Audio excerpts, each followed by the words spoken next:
De se mettre autour de la table, Thomas. Absolument. On va retrouver Julien Gall qui est devant le ministère de l'économie à Bercy, à Paris. Bonjour Julien.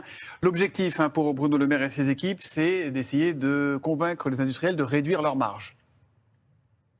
Exactement, le ministre de l'économie reçoit l'ANIA et l'ILEC, deux des poids lourds de l'industrie agroalimentaire. L'objectif est doux pour le ministre de l'économie, juguler la hausse des prix alimentaires, mais aussi que tout le monde se mette autour de la table pour entamer des négociations. Ce sont les industriels de l'agroalimentaire qui font des marges, il faut qu'ils participent en baissant leurs prix au détail, a dit Bruno Le Maire. En tout cas, après avoir reçu les enseignes de grande distribution, après l'annonce d'Emmanuel Macron d'une possible contribution exceptionnelle pour les entreprises qui réalisent d'importants profits, après les 13 milliards d'investissements lors du sommet de Choose France et la venue d'Elon Musk à Paris, eh bien on peut dire qu'il y a une volonté de reconquête industrielle et économique de l'exécutif, une manière de tourner la page des retraites. Merci beaucoup Julien Gall devant le ministère de l'économie et des Finances. Le ministère de l'économie les presse de renégocier avec les supermarchés afin de faire baisser les prix au plus vite. Depuis des mois, les prix en rayon sont très élevés. Julien Gall est justement à Bercy pour France Info. Écoutez.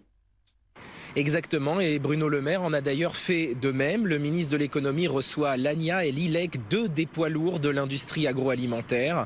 L'objectif est doux pour le ministre de l'économie, juguler la hausse des prix alimentaires, mais aussi que tout le monde se mette autour de la table pour entamer les négociations. Ce sont les industriels de l'agroalimentaire qui font des marges, dit Bruno Le Maire. Il faut qu'ils participent en baissant leurs prix au détail. En tout cas, après avoir reçu les enseignes de grande distribution, après l'annonce d'Emmanuel Macron d'une possible contribution exceptionnelle pour les entreprises qui réalisent d'importants profits, et après les 13 milliards d'investissements lors du sommet de Choose France et la venue d'Elon Musk à Paris, eh bien on sent une volonté de reconquête industrielle et économique de l'exécutif, une manière de tourner la page des retraites.